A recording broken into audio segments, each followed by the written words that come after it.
Welcome back दोस्तों, आप सुन रहे हैं हाल दिल आरजे तारा के साथ। और आज हमारे साथ स्टूडियो में मौजूद है समीना बेगम, जिन्होंने ढोलक के गीत पर रिसर्च किया है। तो समीना बेगम, फिर से आपका इस्तकबाल है। और जैसे कि हम ढोलक के गीतों के बारे में बात कर रहे हैं, ठीक है, तो ये स्टार्ट कब हुआ था? लाइक कहाँ से इसकी शुरुआत हुई थी? तो ये लाइक ऐसा था कि स्टार्ट इतने टाइम पहले होना, या फिर अब फिर उसको हम फिर से रीयूज़ कर रहे हैं, तो ये क्या है और कहाँ से स्टार्ट हुआ ये? जी, तो शुरू तो ये बहुत पहले ज़माना पहले हुआ है। पहले औरतें किया करती थी, जैसे कि आजकल पहले चक्की पीसते थे, आटा गेहूँ पीस के आटा बनाने के लिए चक्की का इस्तेमाल होता था। अब तो रेडीमेड मिल रहा है और गिरनियाँ वगैरह सब आ गई है। तो पहले बहुत मेहनत मशक्क़त करनी पड़ती थी औरतों को, और वो चक्की पीस के आटा बनाती थी गेहूँ को। तो ये अपनी थकन दूर करने के लिए काम को मतलब आपस में एक दूसरे से बात करती थी कि कुछ अपने हाल दिल से ही सुना ले या कुछ गुनगुना ले, कुछ ऐसे करती थी। तो बाद में इस चीज़ की, औरतों की इस आदत को देखते हुए कुछ सूफिया इकराम ने इस्लामी तालीमात को चक्की नामे के नाम से लिखना शुरू किया।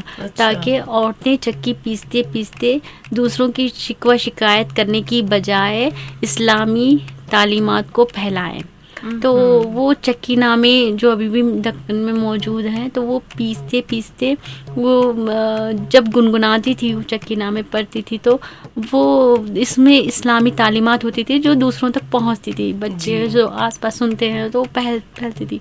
तो फिर आगे जाके चक्की का रिवाज ख़त्म हो गया और लोग चक्की यूँ समझिए कि चक्की ढोल की शक्ल ले ली तफरीह व तबाह के लिए। औरतों का कोई ख़ास ज़रिया नहीं था। मर्द हज़रात के बहुत सारे थे, तफरीह व तबाह के बहुत ज़राए थे, औरतों का कोई नहीं था।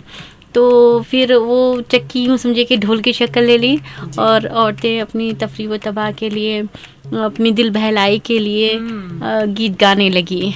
बस ये तो इतना पुराना है ये ढोलक के गीत। ओह गॉड। तो ये जब भी गाते हैं लोग, ठीक है, तो क्या ये ढोलक के गीत सिर्फ खुशी के लिए ही होते हैं या फिर ये गम के लिए भी होते हैं? मतलब गम में भी कुछ ऐसा गाते हैं लोग? जी। तो अब जैसे खुशी के मौके पे ही बजाते हैं, लेकिन कुछ तो गीत होते हैं जो आंखों में आंसू ला ही देते हैं, आंखों में आंसू आ ही जाते थे। जैसे कि गीत गाने के दौरान बच्ची की विदाई का भी गीत होता है, तो उससे भी दिल भर आता है।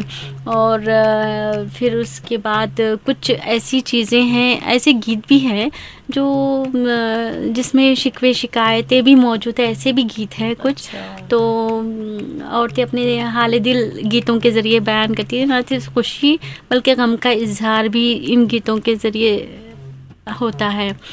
तो औरतें इसी तरह दिल बहलाई करती थी। और दूसरी बात है कि कुछ गीत ऐसे भी हैं इसमें, जैसे कि ज़िंदगी की बेसबाती, आपने सुना होगा, आसमां से उतारा गया, आसमां से उतारा गया, ज़िंदगी दे के मारा गया। तो उसमें उसकी मिसरे वगैरह सुनेंगे तो बहुत लुत्फ़ अंदोज़ होंगे। बहुत जैसे गज़लें होती, क्लासिक, एकदम क्लासिक लगता है, बहुत अच्छा लगता है। वो गीतों में बहुत अच्छी लफ्ज़ियात मौजूद हैं। तो देखा दोस्तों, आपने बहुत सारी पुरानी बातें आज हम याद करने बैठे हैं, और मैं समझती हूँ कि काफ़ी लोग सीधा अपने फ्लैशबैक में चले गए होंगे और वहाँ से कुछ ना कुछ उन्हें मिल ही गया होगा याद करने के लिए। सो अभी तो हम बात और भी करेंगे, लेकिन अभी टाइम हो रहा है ये ढोलक के गीत का। तो ढोलक का गीत आने वाला है, एंजॉय कीजिए एंड स्टे ट्यून।